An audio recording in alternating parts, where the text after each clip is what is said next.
Welcome back to the Idle Engineer in part 2 of our UV reactive dice build. In this video we sand down the high spot left by the sprue on the opaque polyethylene and translucent epoxy dice and paint in the numbers. Here you can see the rough edges left by trimming the excess plastic left from casting, otherwise known as the sprue. This needs to be cleaned up and trimmed so the dice rolls correctly and fairly.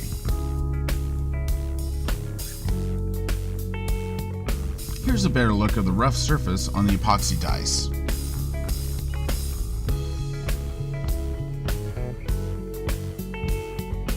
To smooth the dice I used a 400 grit then 600 grit sandpaper with Rouge polish on a buffing attachment with a rotary tool, being careful to keep the dice flat and edges sharp. It is really important to take it slow with the rotary tool, as it can catch an edge quite easily.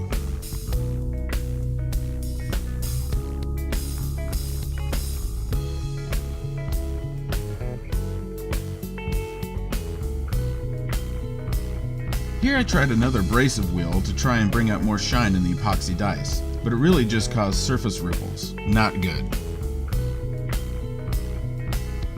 After sandpaper and the Rouge, the polyethylene dice were very smooth with a nice satin finish.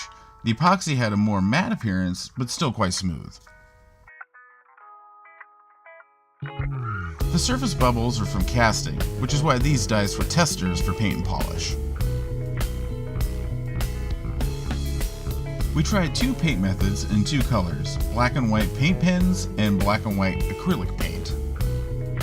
First, the paint pens were used to fill in the numbers. Then, once dry, the surfaces could be wiped clean with acetone.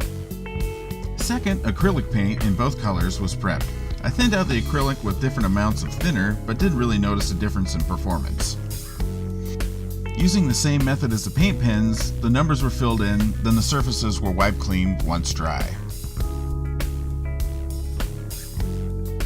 While the acrylic dries, here's some of the paint pen results.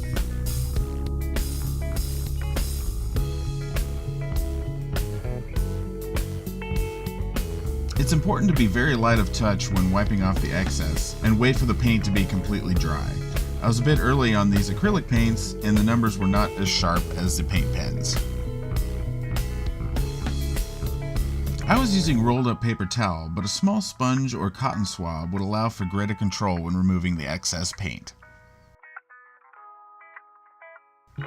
Both methods and both paints revealed sharp, high contrast numbers.